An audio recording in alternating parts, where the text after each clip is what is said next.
దేవునికి స్తోత్రం. క్రీస్తునందు ప్రియులారా, ఈ సమయంలో దేవుని వాక్యాన్ని మనం విందాం. ఒక మనుష్యుడు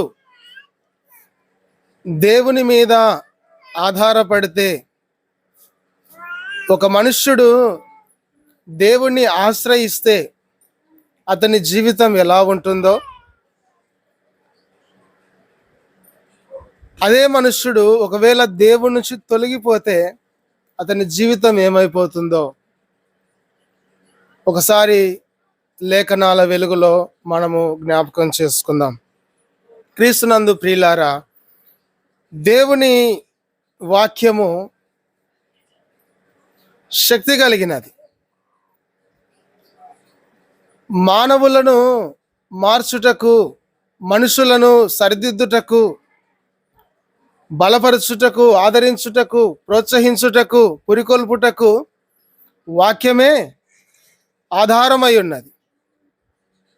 కాబట్టి అట్టి శక్తి గల దేవుని మాటలు మనము వింటుండగా శ్రద్ధగా మీ మనస్సులు ఈ వాక్యం మీద దృష్టించాలని ప్రభునామమున మనవి చేస్తున్నాం. రండి, దేవుని గ్రంథాన్ని జ్ఞాపకం చేసుకుందాం. దేవుని గ్రంథములో దినవృత్తాంతముల 2వ గ్రంథం 26వ అధ్యాయం. ఇక్కడ ఒక మహారాజు గురించి మనము చదువుతున్నాం. రాజు అయినా సామాన్యుడైనా, ఒక మాట వినండి, రాజు అయినా సామాన్యుడైనా, అధికారి అయినా, కూలి పని చేసుకునే వాళ్ళైనా, ఎవరైనా సరే అందరూ మానవులే. అందరూ దేవునికి లోబడాల్సిందే, అందరూ దేవునికి భయపడాల్సిందే, రక్షణ పొందాల్సిందే. మాకు దేవుడు అవసరం లేదు అన్నావంటే ఇంకా రక్షణ అనేది మానవునికి ఉండదు. ఇక్కడ ఈరోజు మనం చదువుతున్నది, ఈరోజు మనం ధ్యానిస్తున్నది సామాన్యమైన మనిషి గురించి కాదు, ఒక రాజును గురించిన మాటలు మనం చదువుతున్నాం. చదువుదాం దేవుని వాక్యం. 26వ అధ్యాయము 3వ వచనాన్ని చదువుదాం. 26:3 దినవృత్తాంతముల 2వ గ్రంథం 26వ అధ్యాయము 3వ వాక్య భాగాన్ని చదువుదాం. ఉజ్జియా ఏలన ఆరంభించినప్పుడు 16 ఏండ్ల వాడై యెరూషలేములో 72 సంవత్సరములు ఏలెను. చదవన్న. అతని తల్లి యెరూషలేము కాపురస్తురాలు, ఆమె పేరు యెకొల్యా. అతని తన తండ్రి అయిన అమజ్య చర్య అంతటి ప్రకారము యెహోవా దృష్టికి యథార్థంగా ప్రవర్తించాను. దేవుని ప్రత్యక్షత విషయమందు తెలివి కలిగిన జకర్యా దినములలో అతడు దేవునిని ఆశ్రయించెను. చాలా ప్రభునందు ప్రియులారా, మనము ఒక రాజు గురించి ధ్యానం చేసుకుంటున్నాం. బైబిల్లో రాయబడిన ఒక రాజు గురించి చదువుతున్నాం అని విన్నాం కదా. ఆ రాజు పేరు ఏం పేరు? ఉజ్జియా. చెప్పండి, ఆ రాజు పేరు ఏం పేరు? ఉజ్జియా. బుజ్జి అంటున్నారు ఎవరు? బుజ్జి కాదు, ఎవరు? ఉజ్జియా. ఉజ్జియా రాజు. ఉజ్జియా అనేటువంటి రాజు 16 సంవత్సరాలకు అతనికి రాజ్యము చేతిలోకి వచ్చింది. ఎన్నేళ్లకు రాజు అయినాడు? 16 సంవత్సరాలకు రాజు అయినాడు. ఈ ఉజ్జియా అనేటువంటి రాజు, ఇక్కడ రాయబడిన సంగతి ఏమిటంటే అతడు దేవునిని ఆశ్రయించెను. ఆ రాజు చేసినటువంటి మంచి పని ఏమిటి అంటే అతడు దేవునిని ఆశ్రయించాడు. మనుషులను ఆశ్రయించలేదు, లేకపోతే రాజులను ఆశ్రయించలేదు, లేకపోతే అధికారులను ఆశ్రయించలేదు, బంధువులను ఆశ్రయించలేదు. ఎవరిని ఆశ్రయించాడు? జీవము కలిగిన దేవుణ్ణి ఆశ్రయించాడు ఉజ్జియా రాజు. రాజులే దేవుణ్ణి ఆశ్రయిస్తున్నారు. ఈరోజు నువ్వు ఎవరిని ఆశ్రయిస్తున్నావు? నీ జీవితంలో, నీ కుటుంబంలో, నీ బ్రతుకు యాత్రలో నువ్వు దేని మీద ఆధారపడుతున్నావు? ఎవరి మీద ఆధారపడుతున్నావు? మనుషులనా, లేకపోతే దేవుణ్ణా?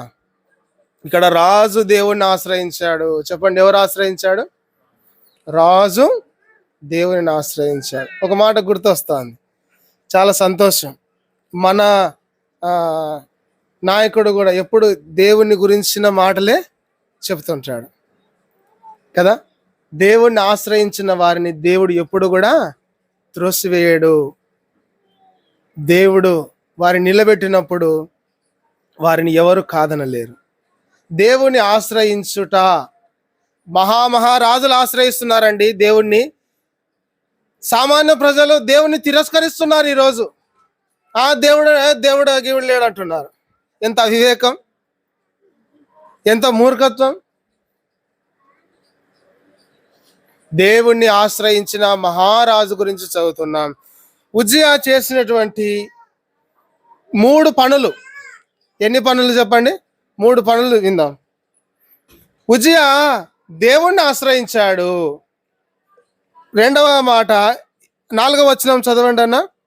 అతడు తన తండ్రి అయిన అమజ్యా చర్యలంతటి ప్రకారము యెహోవా దృష్టికి యథార్థముగా ప్రవర్తించెను. రెండవ మాట, ఉజ్జియా చేసినటువంటి పని ఏమిటంటే యథార్థముగా. ఎవరి దృష్టికి? యెహోవా దృష్టికి యథార్థముగా ప్రవర్తించెను. మనుషుల దృష్టికి కాదు, మానవుల దృష్టికి కాదు, దేవుని దృష్టికి ఉజ్జియా యథార్థముగా ప్రవర్తించాడు. మొదటిగా దేవుణ్ణి ఆశ్రయించాడు. రెండవదిగా దేవుని ఎడల యథార్థముగా ప్రవర్తిస్తూ వస్తున్నాడు. యథార్థవంతుడు ఉజ్జియా. 3వ మాట చదువుదాం. 6వ వచనం చదవండి అన్న. అతడు బయలుదేరి ఫిలిష్తీయులతో యుద్ధము చేసి, చాలు, యుద్ధము చేసిన వాడు ఉజ్జియా ఏం చేశాడు చెప్పండి? ఏం చేశాడు? యుద్ధము చేశాడు. యథార్థముగా ప్రవర్తించాడు. తన దృష్టికి కాదు కానీ ఇది నాకైతే కరెక్ట్గానే ఉంది అని అనుకోవడం లేదు ఆయన. నా దేవునికి ఇది కరెక్టా కాదా? తన్ను తాను సమర్థించుకొని తన్ను తాను ఒప్పుకోలేదు. దేవుని దృష్టికి యథార్థంగా బ్రతుకుతున్నాడు. తర్వాత యుద్ధము చేశాడు శత్రువులతో. ఏం చేశాడు ఉజ్జియా చెప్పండి? ఏం చేశాడు? యుద్ధం చేశాడు. ఈరోజు మనము కూడా యుద్ధం చేస్తున్నాం. ఏం చేస్తున్నాం చెప్పండి? ఏం చేస్తున్నాం చెప్పాలా? యుద్ధం చేస్తున్నాం. ఎవరితో యుద్ధం చేస్తున్నాం? కొంతమంది శ్రమలు, కొంతమంది సమస్యలు, కొంతమంది పలు రకాలైనటువంటి పోరాటాలు ఉన్నాయి. కొంతమంది భక్తి జీవితాన్ని గురించి జ్ఞాపకం చేసుకుంటే ఆత్మీయముగా బలపడుటకు సాతానుతో ఏం చేస్తున్నారు? యుద్ధం. శరీరముతో, మన శరీరముతోనే మనకేముంది చెప్పండి? పోరాటం ఉందా లేదా? ఆత్మకు విరోధముగా పోరాడు శరీరము అని వ్రాయబడింది. ఆత్మకు విరోధంగా పోరాడేది ఎవరో కాదు, ముందు మన శరీరమే. ఈరోజు ప్రార్థన చేసుకోవాలా అంటే వద్దులే చల్లగా వండుకో అంటది శరీరం. దాంతో ఏం చేయాలి? ఇప్పుడు మనం ఏం చేయాలా? యుద్ధం చేయాలా? ఈరోజు సోమశేఖరుల ఇంట్లో ప్రార్థన తప్ప అందరు పోవాలంటే ఏం పోయినాంలే అంటది శరీరం. ఏం చేయాలా? యుద్ధం. మీరు అందరు యుద్ధం చేసి గెలిచి ఇడికి వచ్చినారు. యుద్ధం, పాపముతో యుద్ధము. పవిత్రతను కాపాడుకోవడానికి, పరిశుద్ధతను కాపాడుకోవడానికి, నీతిగా జీవించడానికి మనం పోరాడాలి.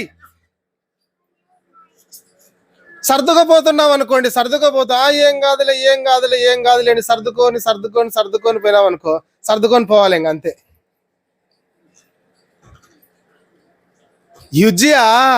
ఉజ్జియా శత్రువులకు లొంగిపోలేదు. ఉజ్జియా శత్రువులకు బానిస కాలేదు. ఉజ్జియా శత్రువులతో ఏం చేశాడు చెప్పండి? పోరాడినాడు. ఉజ్జియా పోరాడినాడు. ప్రియ సోదరి సోదరుడా, నువ్వు పోరాడుతున్నావా? ఆత్మకు విరోధముగా పోరాడు, శరీరాశలను విసర్జిస్తున్నావా?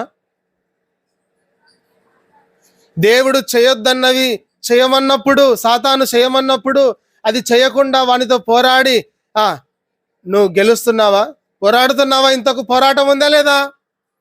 చాలా మంది చెప్తారు, ఏటికంట చచ్చిన చేపలు కొట్టుకొని పోతాయంట వాగంబడి, బ్రతికిన చేపలు ఏమైతాయి? ఎదురీదుకుంటూ వస్తాయి. ఎదురీదుతున్నావా? వంకంబడి వారిపోతున్నావా? ఏం చేస్తున్నావు? ఉజ్జియా యుద్ధము చేసెను. నువ్వేం చేయాలా? యుద్ధం చేస్తేనే నిలబడేది, పోరాడితేనే నిలబడేది. మనం పోరాడున్నది శరీరాలతో కాదన్నాడు ప్రభు. ఇదిగో మనలో పాపము చేయమని ప్రేరేపించే ఆ దుష్టునితో మనము పోరాడుతున్నాం.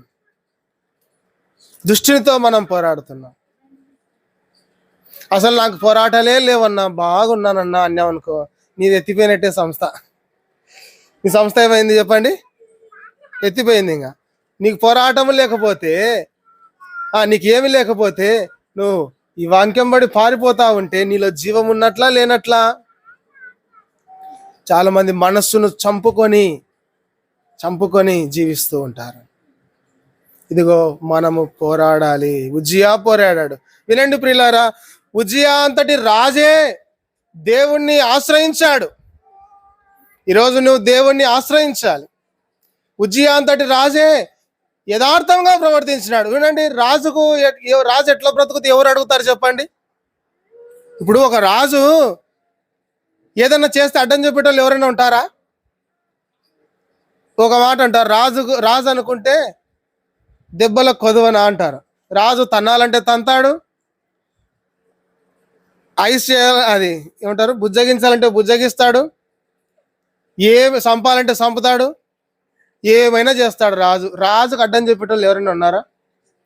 మరి అంతటి రాజే దేవునికి భయపడి యథార్థంగా బ్రతుకుతున్నాడు. ఈరోజు నా పరిస్థితి ఏమిటి?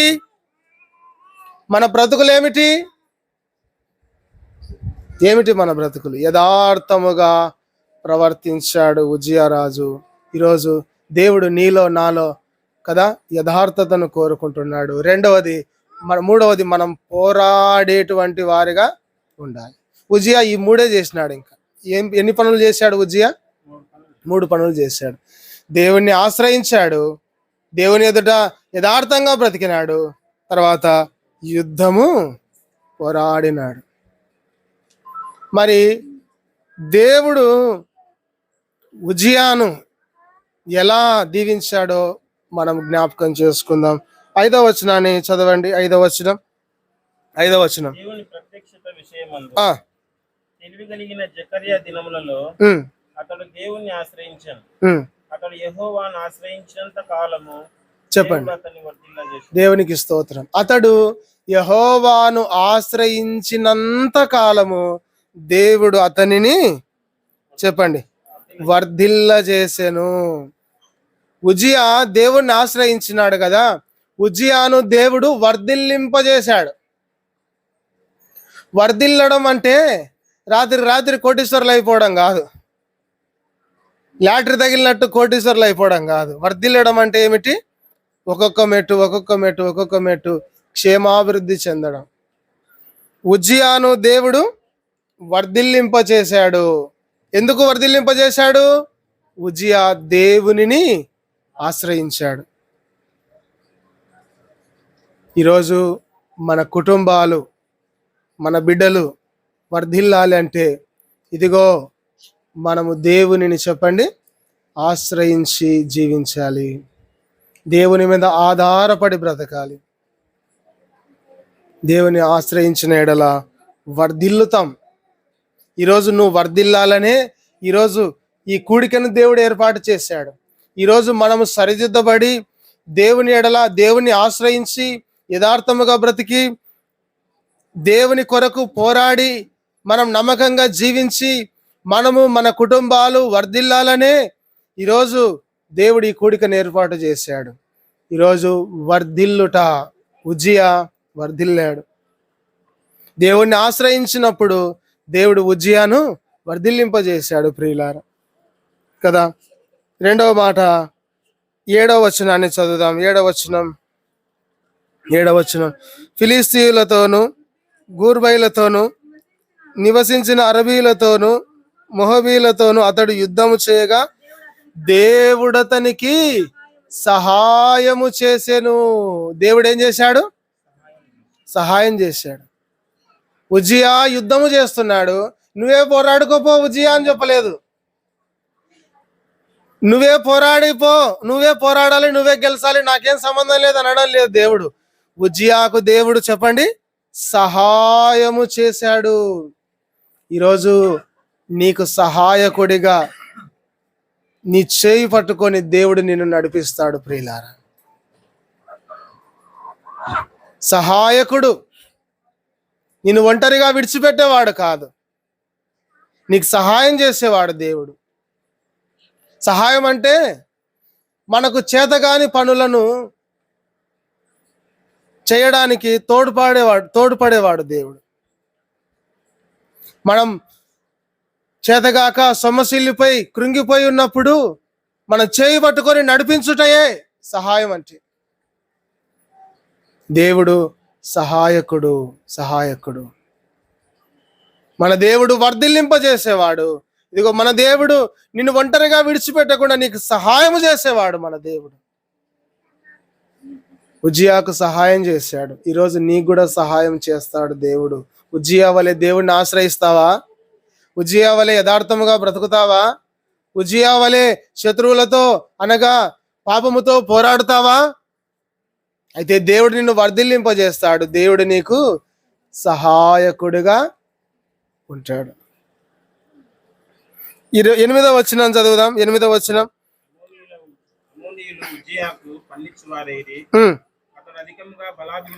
అధికముగా బలాభివృద్ధి నందెను. దేవునికి స్తోత్రం. ఉజ్జియాను దేవుడు అధికముగా బలపరిచాడంట. వర్ధిల్లుతున్నాడు, దేవుడు సహాయం చేస్తున్నాడు. అంతేకాకుండా అధికముగా బలాభివృద్ధి పొందాడు ఉజ్జియా బలపరచబడినాడు. దేవుణ్ణి ఆశ్రయించిన వారు, ఒక మాట రాయబడి ఉంటుంది, బలముతో ఉదయించు సూర్యుని వలె ఉంటారంట. బలహీనమైపోరు. అయిపోయింది అబ్బాయింగా అని తన బిడ్డలు అనిపించుకొని అవమానపడడం దేవునికి ఇష్టం లేదు. ఎవరైతే ఇంకా అయిపోయింది అంటున్నారో వాళ్ళే విస్మయం పొందేటట్టు బలాభివృద్ధి కలగజేసి దేవుడు క్షేమాన్ని ఇస్తాడు. ప్రియులారా, ఉజ్జియా బలాభివృద్ధి పొందాడు. ఎంత బలం? అధికమైన బలం.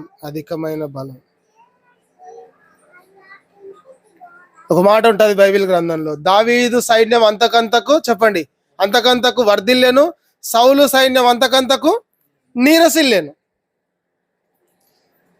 దేవుడు ఎవరి పక్షాన అయితే ఉంటాడో అంతకంతకు ఏమవుతారు? వాళ్ళు వర్ధిల్లుతారు.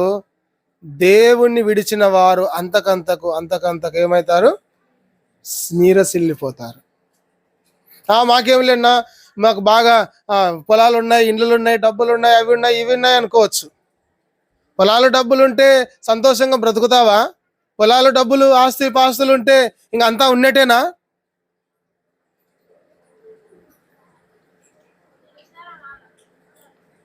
నీ ఆత్మ రక్షించబడిందా? పాపక్షమాపణ పొందుకున్నావా? కుటుంబంలో సమాధానం ఉందా? కుటుంబంలో సంతోషం ఉందా? ఆశీర్వాదం అంటే కేవలం డబ్బులే కాదు. ఆశీర్వాదం అంటే దేవుడిచ్చేదే ఆశీర్వాదం. ఆయన నువ్వు సంతోషపడే విధముగా, తృప్తి కలిగి జీవించే విధముగా, నెమ్మదిగా బ్రతికే విధముగా నిన్ను స్థిరపరుస్తాడు. అదే ఆశీర్వాదం, అంతేగాని వేరేది కాదు. ఆశీర్వాదం అంటే ఒక ఆయన బైబిల్లో రాయబడింది, బైబిల్లో రాయబడింది. రాత్రి ప్రయాసపడి సంపాదించుకున్నాడంట. పొలం వేసాడంట. ఏం వేశాడు? పొలం వేసాడు. అందరికన్నా ఈయన పొలం దండిగా పండింది. అంతా కుప్పలు ఒడిచినారు, మూటలు కట్టినారు. చూస్తే ఇంట్లో పెడదామంటే ఆ పాత గోడౌన్స్ సరిపోలే. ఇంకేం చేసినాడంటే ఇవన్నీ పడగొట్టను రా, కొత్తవి కట్టి పెద్ద గోడౌన్లు కట్టించి దాంట్లో అంతా తన ధాన్యం అంతా సమకూర్చుకొని రాత్రి మంచం బయట వేసుకొని పండుకొని అనుకుంటున్నాడంట, నా ప్రాణమా ఆహా నా ప్రాణమా. అట్లా చూస్తున్నాడు. దాంట్లోకి ధాన్యంకి వెళ్ళి లోపల చూస్తే కుప్పలు తెప్పలు ఉన్నాయి. ధాన్యం అంతా తరతరాలు తిన్నా కూడా తరగకుండా పండింది. నా ప్రాణమా తినుము, నా ప్రాణమా తినుము, త్రాగుము, సుఖించుము, ఎంజాయ్ చేసుకో నా ప్రాణమా అని మురిసిపోతా ఉన్నాడంట. ఏం చేస్తున్నాడు? మురిసిపోతా ఉంటే రాత్రి దేవుడు, వెర్రివాడా ఇవి చూసుకొని మురిసిపోతున్నావా? ఈ రాత్రి నీ ప్రాణము అయిపోతుంది, నీ టైం అయిపోయింది. ఈ రాత్రికి నువ్వు సిద్ధపరిచినవన్నీ ఎవరివైతాయి? డబ్బులు సంపాదించుకోవడం ఆశీర్వాదం అనుకుంటున్నారా? మిద్దెలు కట్టడం ఆశీర్వాదం అనుకుంటున్నారా? పొలాలు కొని ఇవి చేయడం ఆశీర్వాదం అనుకుంటున్నారా? అది కాదు ఆశీర్వాదం అంటే. జీవించినంత కాలము నెమ్మది కలిగి, కుటుంబములో రక్షణ కలిగి, పాపక్షమాపణ కలిగి, శాంతి సమాధానముతో తృప్తిగా జీవించడం, ఇదే ఆశీర్వాదం. ఇదిగో నేను చనిపోయిన తర్వాత పరలోక రాజ్యం చేరుతాను, ఇదిగో నరకం తప్పించుకుంటాను నిశ్చయిత కలిగి, నిరీక్షణ కలిగి, దేవుని మీద ఆధారపడి బ్రతకడం, అదే ఆశీర్వాదం అంటే. ఉజ్జియా బలాభివృద్ధి నొందాడు. చెప్పండి, ఉజ్జియా బలాభివృద్ధి నొందాడు. 26:9 చదవన్నా. 26:9, 26వ అధ్యాయం 9వ వచనం. మరియు ఉజ్జియా యెరూషలేములో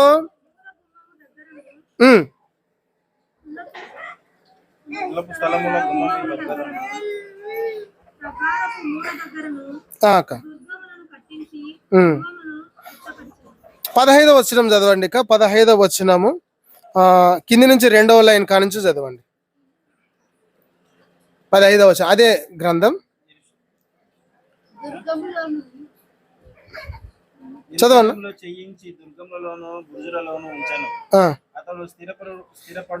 అతడు స్థిరపడు వరకు అతడు ఏమయ్యాడు? ఉజ్జియా ఏమయ్యాడు? స్థిరపడిన సెటిల్ అయిపోయినాడు. ఇంకా ఉజ్జియా ఏమైనాడు చెప్పండి? స్థిరపడిపోయాడు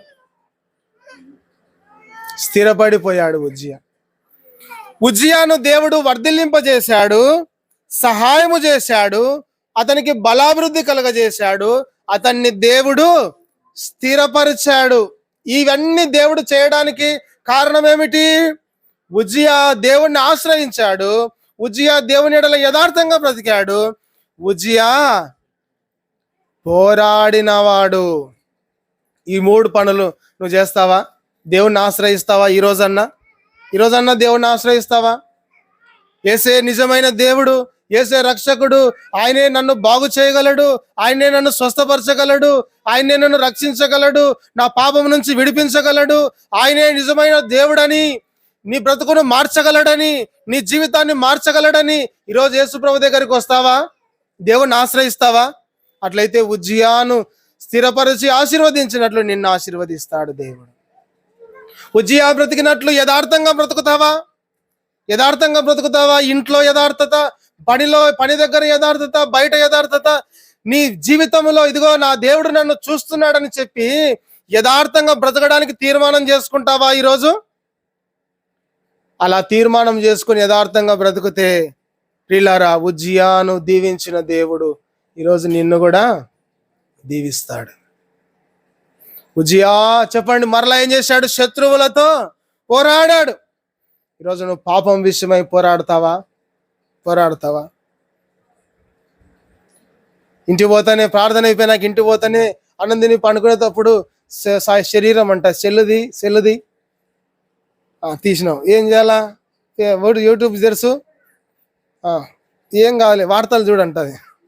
ఎంబడే సినిమా చూపియాడు సైతాన్ గాడు. ఫస్ట్ వార్తలు చూసుకో, జగన్ ఏం చేసినాడు ఈరోజు తెలుసా, అది చూస్తాం.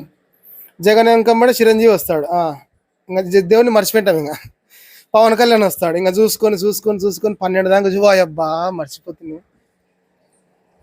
ఏమైపోయింది? ఫెయిల్ అయిపోయింది. ఎంత సులువుగా తీసుకుపోతుంటాడు కదా, మనల్ని ట్రాప్ తప్పిస్తాడు కదా సైతాను. ఎంత సులువుగా ట్రాప్ తప్పిస్తాడు. అసలు అది పట్టుకోను. నీకు దేవుడు కావాలన్నా సెల్ కావాలన్నా, నీకు దేవుడు కావాలన్నా తిండి కావాలన్నా, నీకు దేవుడు కావాలన్నా సారాయి కావాలన్నా, ఎవరికి తగిన పోరాటాలు వాళ్ళకు ఉంటాయి. దేవుడు కావాలన్నా నిద్ర కావాలన్నా, ఒక గంటన్న ప్రార్థన చేసుకున్నా రాత్రి అని ఎవరొకరు చెప్పింటారు. సరే ప్రార్థన చేస్తా ఉంటేనే మంపరంగా నిద్ర వస్తుంటుంది, ఇంకా కళ్ళు మూసుకుపోతుంటాయి. ఇప్పుడు నిద్ర కావాలన్నా దేవుడు కావాలన్నా చెప్పండి. పోరాటం అంటే అదే. ప్రభా నాకు నిద్ర రాకుండా చేయి, నేను మోకాలు ఉండాల్సిందే ప్రభా అన్నావంటే గెలిచినట్టు నువ్వు. ఇంకా పోరాడి ఇంకా శరీరం చెప్పినట్టు సెల్లు ఒత్తుకొని ఇంకా పండుకుంటే ఓడిపోయినట్టే. సెల్లు చూసేటప్పుడు ఎంతవరకు చూస్తామన్నా ఎవరైనా చెప్తారా? ఎంతసేపు సెల్లు చూస్తాం? రాత్రిపూట 1 అవుతుందో 2 అవుతుందో, కొంతమందికి తెల్లారుతుంది కూడా, 3 అవుతుంది అంట ఈ పిల్లలకి నిద్ర వచ్చేంత వరకు. మాకు తెలిసిన పిల్లలు ఉన్నారు, వీళ్ళంతా రాత్రల్లా ఒత్తుకుంటుంటారు సెల్లులు, పగలల్లా పండుకుంటారు. నాకు భలే కోపం వస్తుంది. కానీ ఏనా పొద్దైనా రాత్రల్లా దేవునితో గడపాలని ఆశ ఉందా? పోరాటం. ఇదిగో మనం పోరాడాలి. ఇదిగో నువ్వు పోరాడడానికి రెడీగా ఉంటావా? ఉజ్జియాకు సహాయం చేసినట్లు దేవుడు నీకేం చేస్తాడు? సహాయం చేస్తాడు. ఒకసారి సందర్భం వచ్చింది కాబట్టి జ్ఞాపకం చేస్తాను.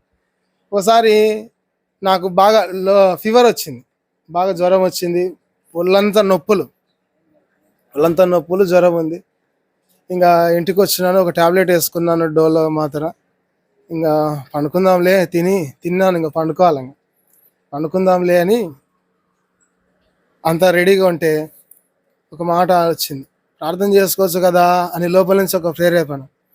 ప్రభా ఇన్ని నొప్పులు పెట్టుకొని, ఇంత జ్వరం పెట్టుకొని ఆడ చేసుకోవాలా ప్రభా ప్రార్థన, నేను చేసుకోలేనులే అని లోపల శరీరం నొప్పులు ఉంటే ప్రభా ప్రార్థన చేసుకుంటా అని మోకాళ్ళు ఉన్నాను. నొప్పులు ఎటో పోయినాయో, జ్వరం ఎటో పోయిందో. నిజంగా ఎంత ఆశ్చర్యకార్యాలు కదా. మనం పోరాడడానికి రెడీగా ఉంటే మనకు సహాయం చేయడానికి దేవుడు అంతకంటే ముందే రెడీగా ఉంటాడు. పోరాడుతావా? నీతిగా బ్రతకడానికి పోరాడుతావా? ప్రార్థన చేయడానికి పోరాడుతావా? పరిశుద్ధముగా జీవించడానికి పోరాడుతావా? ఉజ్జియా పోరాడినాడు, శత్రువులతో పోరాడినాడు. ఉజ్జియాను దేవుడు చెప్పండి ఆశీర్వదించాడు. ఉజ్జియా స్థిరపడ్డాడు. ఏమేం పనులు చేశాడు? మరలా అడుగుతున్నాడు, ఏమేం పనులు చేశాడు ఉజ్జియా చెప్పండి. మొదటిగా ఇప్పుడు మీరే చెప్పాలి. ఇంకా మొదటిగా ఏం చేశాడు? రెండవదిగా, మూడవది పోరాడినాడు. దేవుడు ఉజ్జియాను ఎలా ఆశీర్వదించాడు? మొదటిగా వర్ధిల్లింప చేశాడు, రెండవదిగా సహాయం చేశాడు, మూడవదిగా బలాభివృద్ధి కలుగజేశాడు. ఆయనను సెటిల్ చేశాడు, ఆయనను స్థిరపరిచినాడు. స్థిరపడినాడు.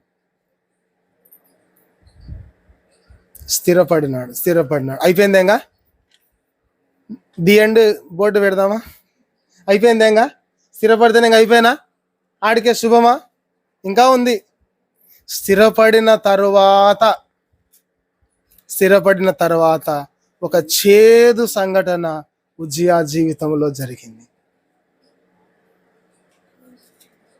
స్థిరపడినాడు, బలాభివృద్ధి పొందినాడు, వర్ధిల్లినాడు. ఇదిగో ఆయన కీర్తి చుట్టుపక్కలంతా వ్యాపించింది.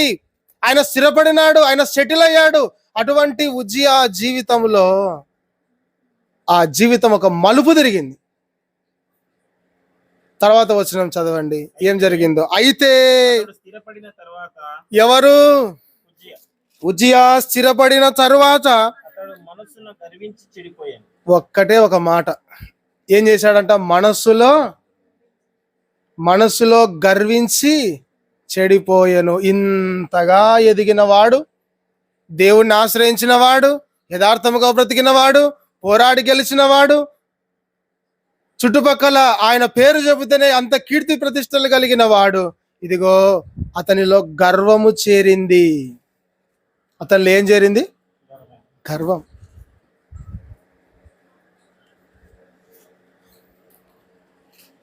మనసులో గర్వించి చెడిపోయాడు. తర్వాత ఏం చేసినాడన్న? అదే అదే లాస్ట్ లైన్ చదువు, అదే వచనం లాస్ట్ లైన్. మందిరములో ప్రవేశించి యెహోవా మీద ద్రోహము చేయగా. గర్వం ఏం చేపించింది? దేవునికే ద్రోహం చేస్తట్టు చేసింది. ఒక గర్వం. బైబిల్లో ఒక చక్కని మాట రాయబడి ఉంటుంది, నాశనానికి ముందు ఏం నడుస్తుందంట? గర్వం నడుస్తుందంట. ఉజ్జియాను దేవుని దృష్టికి దేవునికే ద్రోహము కలగజేసేటట్టు తయారైనాడు. కారణం ఏమిటి? లోపల ఏం చేరింది? గర్వం చేరింది. ఎందుకు గర్వం? నేను స్థిరపడినాను. ఎందుకు గర్వం? నేను వర్ధిల్లినాను. ఎందుకు గర్వం? నేను ఎక్కడ పోయినా నాకు సహాయం కలుగుతుంది. ఎందుకు గర్వం? నా ఇంత బలవంతుడు లేనే లేడు. ఇన్ని ఉంటే గర్వం ఉండదు అక్క? ఉంటుందే ఉండదా? ఉంటుందే ఉండదా గర్వం? వస్తుందా అంటే? రాకూడదు. అది ఇప్పుడు దేవుడు చెప్పే మాట. దేవుడు ఏమంటున్నాడు? రాకూడదు. దావీదు తెలిసిన, దావీదు స్థిరపడి మహారాజై పరిపాలిస్తున్నప్పుడు దావీదు ఏమంటాడంటే, దేవా, ఇంతగా హెచ్చించుటకు నేనే పాటి వాడను. ఇదిగో నా పిల్లలు, నా కుటుంబం ఎలాంటిది, నా బ్రతికి ఎంత ప్రభా, నన్ను ఇంతటి వాణ్ణి చేసావు ప్రభా అని దావీదు దేవుని సన్నిధిలో తగ్గించుకొని బ్రతుకుతున్నాడు, మహారాజైన దావీదు. కానీ ఉజ్జియా ఏం చేశాడు? నా ఎంతటోడు లేడని గర్వించాడు, ద్రోహము చేశాడు దేవుని దృష్టికి. 19వ వచనం. ధూపం వేయుటకు ధూపార్తిని చేత పట్టుకొని రౌద్రుడై యాజకుల మీద కోపము చూపించెను. ఎవరి మీద కోపం చూపిస్తున్నాడు? యాజకుల మీద. ఎవరి మీద రౌద్రం చూపించినాడు? యాజకుల మీద. యాజకులు ఎవరు? దేవునికి మనుషులకు మధ్యవర్తులు. ప్రజల పక్షాన దేవుని ఎదుట విజ్ఞాపన చేసేవారు. ఇదిగో మనం బాగుండాలని మన కొరకు దేవుని సన్నిధిలో కన్నీరు గార్చేవారు యాజకులు. యాజకుల మీద రౌద్రుడయ్యాడు, యాజకుల మీద కోపము చూపిస్తున్నాడు ఉజ్జియా. వీటన్నిటికీ ఏం కారణం? ఏందిరా, నేను రాజును. నేనెవరు? రాజును. నాకు మీరు అడ్డం చెప్తారా అని ఉజ్జియా అట్లా అనుకుంటున్నాడు అన్నమాట. వాడిని కాదు నేను అనేది. నేను రాజును, మీరేమి నాకు అడ్డం వచ్చినారు? బీపీ పెరిగింది నాకు. ఏం పెరిగింది చెప్పండి? బీపీ పెరిగి రౌద్రుడైనాడంట. రౌద్రం చూపించినాడు. ఈ సైతానువన్నీ ఇటనే ఉంటాయి చూడండి. సినిమాలో కూడా నేను ఆటోల మీద చూస్తుంటా రౌద్రం. సినిమా ఉంది అన్న రౌద్రం. ఒకడంట ఆటో మీద, ఇది చెప్పొచ్చునా చెప్పకూడదు, ఆటో మీద లోఫర్ అని రాసుకున్నాడు. వాడికి ఎంత బుద్ధిహీనుడో వాడు. ఎట్టుండారో చూడండి. ఇవన్నీ సైతాన్ శాస్త్రాలు అనమాట. ఈయన ఉజ్జియాలో ఏం కలిగింది? రౌద్రం. ఒకడు ఆటో మీద కత్తి పెట్టి నరుకుతా అని రాసినాడు. ఆటో కత్తి బొమ్మ వేపించి వెనకాల నరుకుతా అని రాసినాడు. ఈ పోలీసు వాళ్ళు పట్టుకొని ఇటువంటి వాళ్ళకి ఎప్పుడు బుద్ధి చెప్తారో అని చూస్తూ ఉంటాను నేను. ఎప్పుడోసారి చిక్కుతారు. ఉజ్జియాలో గర్వం వలన ఏం కలిగింది? రౌద్రం కలిగింది. కోపపడుతున్నాడు, తిరగమల్లుతున్నాడు, యాజకుల మీద కోపం చూపిస్తున్నాడు. ఇంత చేస్తుంటే దేవుడు అనేవాడు చూస్తుంటాడా? చూడాడు అక్క అన్న. దేవుడు ఏం చేసినాడు? చదవన్నా.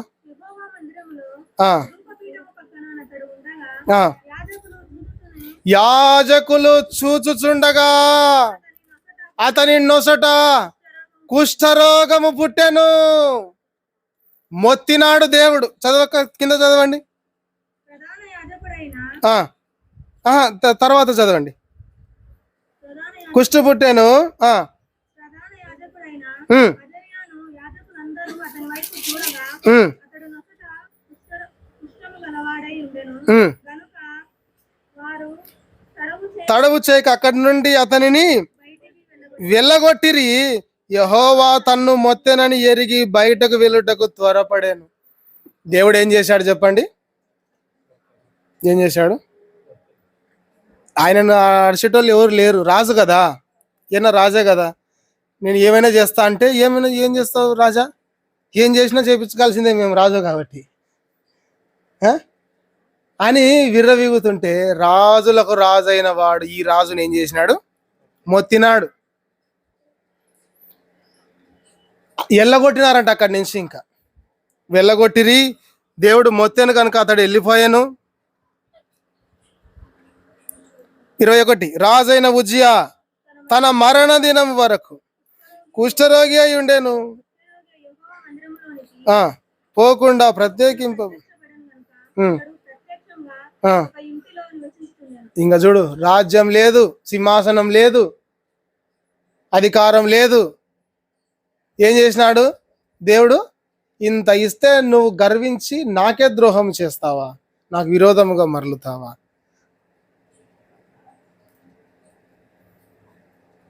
దేవుని యాజకుల మీద నువ్వు రౌద్రం చూపిస్తావా? వ్యతిరేక క్రియలు చేసి తన నాశనాన్ని తానే కలగజేసుకున్నాడు ఉజ్జియా. తానే నాశనాన్ని కలగజేసుకున్నాడు. అన్ని పోగొట్టుకొని కుష్ఠరోగి అయి ఊరి బయట ఇదిగో ఒక ప్రత్యేకమైన ఒక గదిలో నివసిస్తూ అక్కడే చనిపోయాడు. అయ్యో అయ్యో, ఎంత బాధ. ఒక వెలుగు వెలిగిన ఉజ్జియా అతని అంతం ఎలా ఉంది? బహుఘోరంగా ఉంది. ప్రియులారా, గర్వము ఎంతటి వ్యక్తిని పతనం చేసిందో చూడండి. గర్వము ఉన్నత స్థితిలో అందలమెక్కిన మహారాజును అట్టడుగునకు పడగొట్టింది, హేయముగా చేసింది. తన్ను తాను చూసుకోవడానికి కూడా ఇష్టపడనంత స్థితిలోనికి అటువంటి రోగముతో ఉజ్జియా కుమిలి కృషించి నశించాడు. కారణం ఏమిటి? అతనిలో ఉన్నటువంటి గర్వం.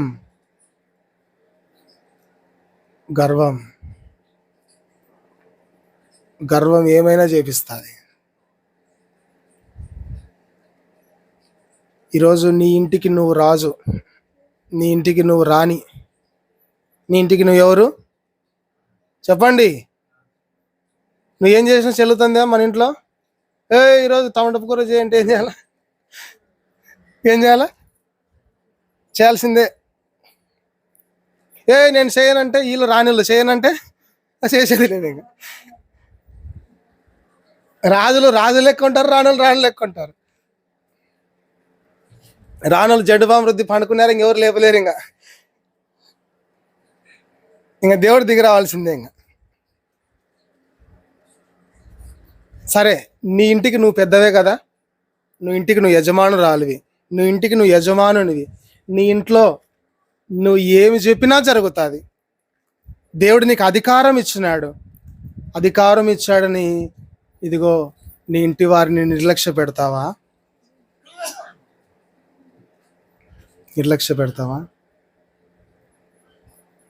నీకు అన్ని చెల్లుబాటు అవుతాయని ఎలా అంటే అలా మనం జీవిస్తామా? నీ బాధ్యతలు మర్చిపోయి జీవించవచ్చా? నువ్వు చేయాల్సినవి చేయకుంటే ఎవరు చేస్తారు? నీ ఇంటికి నువ్వు రాజు. చెప్పండి, నీ ఇంటికి నువ్వు రాజు. ఇదిగో రాజు లెక్క ఒక అధికారిగా నీ ఇంటిలో పెద్దగా నిన్ను పెట్టినాడు దేవుడు. నువ్వు దేవుడిని ఆశ్రయించు ఉజ్జియా మాదిరి. యథార్థముగా బ్రతుకు ఉజ్జియా మాదిరి. ఇదిగో పోరాడు ఉజ్జియా మాదిరి. నీ కుటుంబాన్ని వర్ధిల్లింప చేస్తాడు. ఇదిగో ప్రియులారా, ఉజ్జియా వలె నువ్వు గర్వించి పతనం కాకూడదు. మనం పతనం కావడము సాతానికి ఇష్టం, దేవునికి ఇష్టం లేదు. మనం చెడిపోవడము, మనము భ్రష్టులము కావడము, మనం నశించిపోవడము, ఇదిగో ఇష్టానుసారంగా మనము జీవించి వ్యర్థులమైపోవడము సాతానుకు ఇష్టం. అది దేవునికి ఇష్టం లేదు. అలా నువ్వు కృంగిపోయి కన్నీరు గార్చి దిక్కులేని వాడిగా అలమటించుట అది దేవునికి ఇష్టం లేదు, అది సాతానుకి ఇష్టం. ఇదిగో మనం ఆ స్థితిలోకి వెళ్ళకూడదని దేవుడి మాటలు వినిపిస్తున్నాడు. ప్రియులారా, ఈరోజు నువ్వు ఆశ్రయిస్తున్నావా? యథార్థంగా బ్రతుకుతున్నావా? ఇదిగో నమ్మకంగా జీవిస్తున్నావా? భయపడొద్దు. ఉజ్జియాను ఆశీర్వదించిన దేవుడు నిన్ను కూడా ఆశీర్వదిస్తాడు. ఒకవేళ ఆశీర్వదించబడి స్థిరపరచబడి నెమ్మదిగా ఉన్నావా? దేవునికి స్తోత్రం, అలాగే జీవించు. అంతేగాని ఉజ్జియా గర్వించినట్లు పొరపాటున కూడా గర్వించొద్దు. పొరపాటున కూడా గర్వించొద్దు. ఎంత మన జీవితం ఏ పాటిది? నేడుండి రేపు పోయిలో వేయబడు గడ్డి పువ్వు లాంటిది మన జీవితం. ఈ అందము, ఈ బలము, ఈ ఐశ్వర్యము ఎల్లకాలం ఉండదు. ఇది తరిగిపోతుంది, ఇది వెళ్ళిపోతుంది. ఈ బలం ఎప్పటికి ఉండదు, ఈ శక్తి ఇలాగే ఉండదు, ఈ అధికారం ఎప్పటికి ఉండదు. నీవు ఏది చూసుకొని మురిసిపోతున్నావో అది శాశ్వతం కాదు. దేవుడు శాశ్వతమైన వాడు, ఇచ్చినవాడు శాశ్వతమైన వాడు. ఏం తీర్మానం చేసుకుందాం? చెప్పండి, ఏం తీర్మానం చేసుకుందాం? ఒకవేళ పొరపాటున తెలిసి తెలియక గర్వము కలిగిన వారిగా మనలో ఏదైనా చోటు ఉంటే ఈ క్షణమే మనలను పాడు చేసే గర్వాన్ని ఏం చేయాలి? తీసేసుకోవాలి.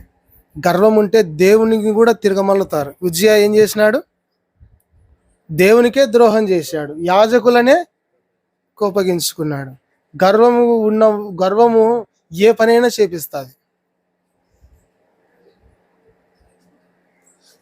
ప్రియులారా, మనమందరము వర్ధిల్లాలని, విస్తరించబడాలని, దీవించబడాలన్నదే దేవుని చిత్తం. ఈరోజు ఉజ్జియా ఆశ్రయించినట్లు ఆశ్రయిస్తాం. దేవుడు మనలను, మన కుటుంబాలను ఆశీర్వదిస్తాడు. అటు కృపా సహాయము దేవుడు మనందరికి అనుగ్రహించును గాక. ఆమేన్.